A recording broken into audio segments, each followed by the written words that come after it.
Begini, di pewayangan itu ada seorang tokoh yang dia memilih turun ke bumi dibanding tinggal di alam langit yang disebut dengan alamnya para dewa. Kemudian dia memilih tinggal di kampung namanya Tumaritis. Dia orang yang memiliki kualifikasi manusia atau tokoh yang sempurna dalam pewayangan itu. Kemudian namanya Lurah Semar Kuda Pawarna. Ciri dirinya sangat memahami Tuhan secara utuh, tetapi dalam kehidupan kesehariannya selalu dihinakan oleh Dorna yang merasa paling pandita, paling mengerti ilmu pengetahuan. Dan dia itu ciri rambutnya adalah jambul ke atas satu, yang menunjukkan adalah perjalanan hidupnya walaupun tiap hari berkeringat sebagai petani, hidup di tengah-tengah masyarakat biasa, bahkan jabatannya hanya sebagai lurah, tetapi dia manusia mulia yang tidak pernah memperlihatkan kemuliaannya, membangun kemuliaan dirinya dibanding dengan kesombongan dalam ritualitas.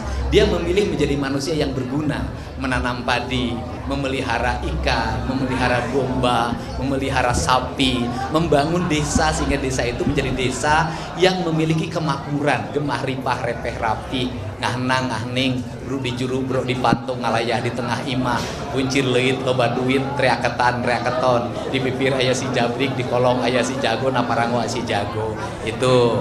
Yang kedua, warna bajunya itu cuma dua, hitam dengan putih, sebagai lambang bagi dirinya bahwa dia berserah diri pada Tuhan.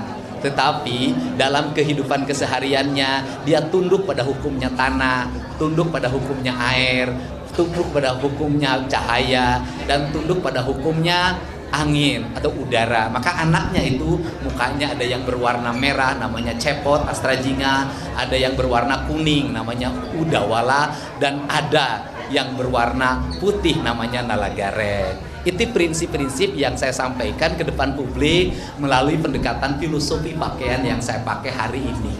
Dan pada saat ini juga saya menyampaikan turut bela sungkawa karena saya termasuk orang yang terjebak hampir 1 jam tadi macet di Cipularang karena ada kecelakaan.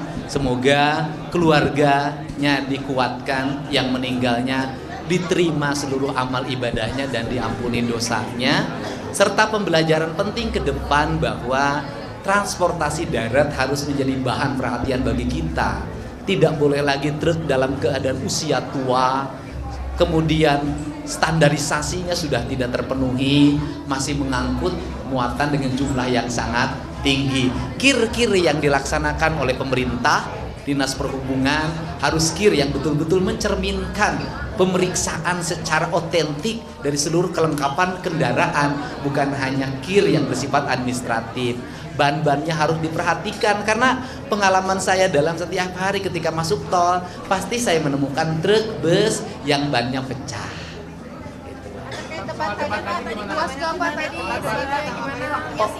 Debat itu kan bukan persoalan puas dan tidak puas. Debat itu adalah kemampuan kita mengartikulasikan materi dalam ucapan-ucapan yang bisa diterima oleh publik dan dipahami. Karena yang nonton kita ini rakyat Jawa Barat dan rakyat Indonesia. Maka bahasa-bahasa kita, kata orang Sunda, kudu kahati ku pikir kahontal ku akal. Nah kemudian yang berikutnya adalah bahwa debat itu artikulasi gagasan personal pemimpin, bukan membawa bahan kemudian dibaca di mimbar debat.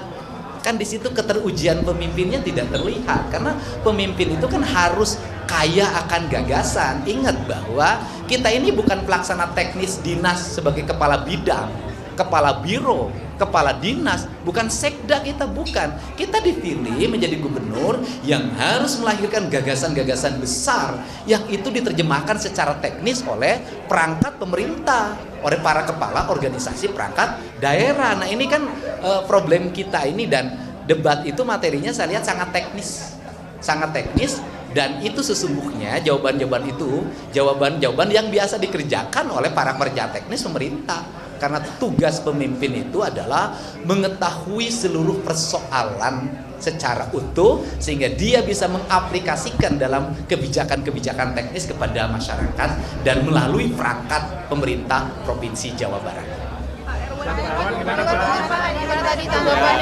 Seperti tadi disampaikan oleh Kang Deddy selaku Cagup, bahwa debat ini bukan suatu hal yang baru bagi kita, tapi ini adalah pembelajaran bagaimana kita menyampaikan kepada masyarakat secara baik bagaimana program-program kita.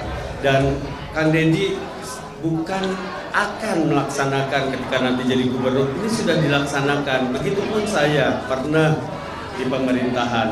Jadi bagaimana nanti ke depan ketika kami sudah terpilih, kami pun akan terus dekat dengan masyarakat. Kami akan lebih sering di masyarakat dibanding duduk di belakang meja. Duduk di kursi belakang meja itu bukan kebiasaan kami, tapi kami lebih sering ke masyarakat, selesaikan persoalan yang ada di masyarakat secara langsung. Jadi tidak lagi kami bawa ke meja kerja sehingga bertumpuk lupa apa yang disampaikan oleh masyarakat. Insya Allah kami dengan Kang Deddy akan selalu turun ke masyarakat dengan program-program kami, visi misi kami Jabar Istimewa. Terima kasih. Ya sebenarnya kan kalau waktu yang memiliki keterbatasan, saya kan harus mengejar intonasi bahasa dengan waktu cepat untuk bisa menyampaikan pokok pikiran. Dan yang paling utama debat itu adalah uji pemimpin agar berpikir otentik.